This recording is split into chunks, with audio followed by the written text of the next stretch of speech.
معكم سناء. Erkhiyat Shayma. Toujours dans le cadre des soft skills, on va aborder aujourd'hui un nouveau thème qui concerne toujours les mêmes niveaux, niveau T et TS. D'accord? Alors, Shayma, Alors, on va procéder à travers l'enchaînement suivant, oui. une précision suivie d'une définition des trois cerveaux. Ensuite, on va s'arrêter sur les différentes réactions au stress. On va voir le spin.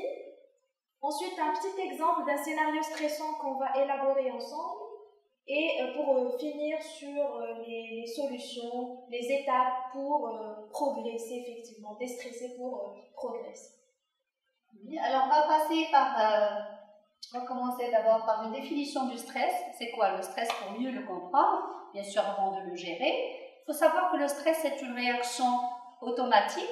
C'est un réflexe en fait effectué par le corps en situation nouvelle ou situation de difficulté. Donc c'est l'ensemble des réponses produites par l'organisme lors d'une situation difficile à être adaptée.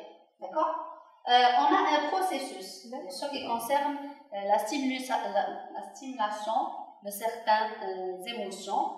On commence par le stimulus, c'est-à-dire l'effet conducteur ou l'effet qui lance l'émotion, l'élément déclencheur de stress. Ça peut être une colère, ça peut être une peur. Donc, il est en relation avec une émotion qui lance un message au corps et qui fait une réaction émotionnelle. Et là, on va revenir à ce qu'on a déjà abordé au thème d'avant, qui est le quotient émotionnel, c'est-à-dire chacun de nous réagit à sa façon, suivant son quotient émotionnel à lui. D'accord. Et donc d'après ce que tu viens de préciser, le stress c'est totalement naturel. C'est automatique, c'est un réflexe chez chacun de nous. D'accord. Donc, qu'est-ce qui se passe au niveau du cerveau? Si le stress est une réaction qui est tout à fait naturelle, allons-y pour comprendre un peu plus en profondeur ce qui se passe au niveau des cerveaux. Alors, une fois une situation nouvelle, le stress va directement et automatiquement, comme tu l'as précisé, se mettre en situation de stress. Alors, ce qu'on sait de façon générale, c'est qu'il y a quand même une typologie par rapport au cerveau. Il y a ce qu'on appelle le cerveau reptilien, qui est un cerveau caractérisé par la rapidité. On est vraiment dans le réflexe. On réagit dans le cadre de l'instinct de survie. On est vraiment très rapide, d'accord? C'est un petit peu animal, mais c'est la première réaction. C'est la première réaction qui ressort. Le deuxième cerveau, c'est par rapport au cerveau limbique. Là, c'est vraiment le siège des émotions. C'est le cerveau qui est caractérisé ou qui est responsable de tout ce qui relève de l'émotion et l'émotionnel.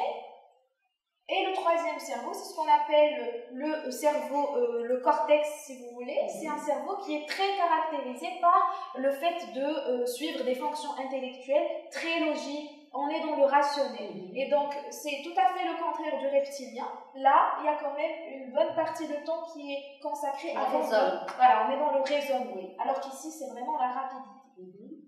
Donc, une fois le stimulus dont tu as parlé est lancé, qu'est-ce qui se passe à ce niveau?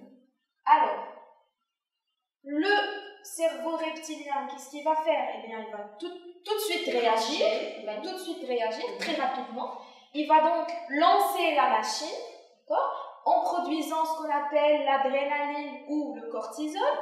Et il faut quand même garder en tête que ce cerveau, c'est un cerveau qui déforme généralement la réalité. Donc il est vraiment dans le négatif ici. Il s'agit d'un problème, c'est un danger, il faut tout à fait réagir. Ce qui fait que le limbique, il va très vite être emporté, par les émotions. Et donc c'est pour ça que quand on est stressé, on remarque qu'il y a de la colère, il y a de l'énervement, il y a de la tristesse. Ce sont des émotions qui sont déclenchées à ce niveau. Et la troisième, la fin de ce processus, c'est par rapport au cortex. Là, qu'est-ce qui va se passer? Il va lui aussi être court-circuité, voilà, il va être emporté et il va être empêché de faire un raisonnement intellectuel logique comme ce qu'il fait de façon normale quand il n'y a pas de stress. C'est comme ça que ça marche. On peut dire qu'en situation de stress, le cerveau reptilien exagère un petit peu. Il est dans l'exagération. Pour que le corps prenne sa défense. Il s'agit d'un danger, il faut réagir. Voilà, c'est ça. Et c'est normal, quand on est stressé, on n'est jamais rationnel. C'est ce qu'on dit généralement aux stagiaires, ne jamais prendre une décision quand vous êtes stressé, parce que le cortex, il est là biaisé. On n'est pas vraiment dans une réflexion pas comme rationnelle. Donc c'est ce qui se passe au niveau des cerveaux. Très bien, alors on va prendre un petit exemple pour concrétiser un petit peu les choses. Lors de la prise de la parole, bien sûr, on est stressé. Alors, on va savoir que font les trois cerveaux. Je prends la parole devant un public. Le reptilien, qu'est-ce qu'il me dit?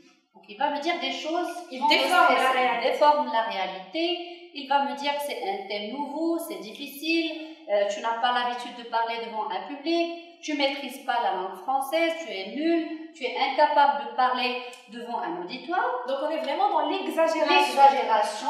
Et le limbique s'emporte, comme tu l'as signalé tout à l'heure.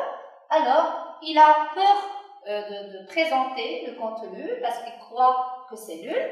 Et bien sûr, il a le trac, il ne peut pas regarder l'auditoire. Il se sent irrité lorsque quelqu'un pose une question, il n'accepte pas les questions parce qu'il va paniquer. Et il ne va pas du tout apprécier les commentaires qui vont suivre. Donc là, c'est une situation vraiment stressante.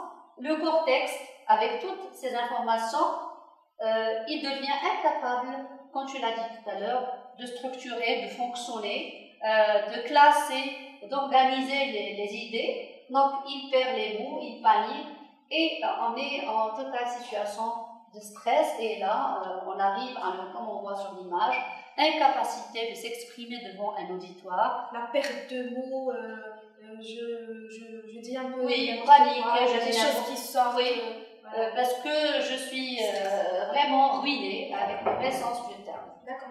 Juste un petit détail. Par rapport à ce schéma qu'on vient de présenter, alors notre objectif n'est pas de faire une hiérarchisation.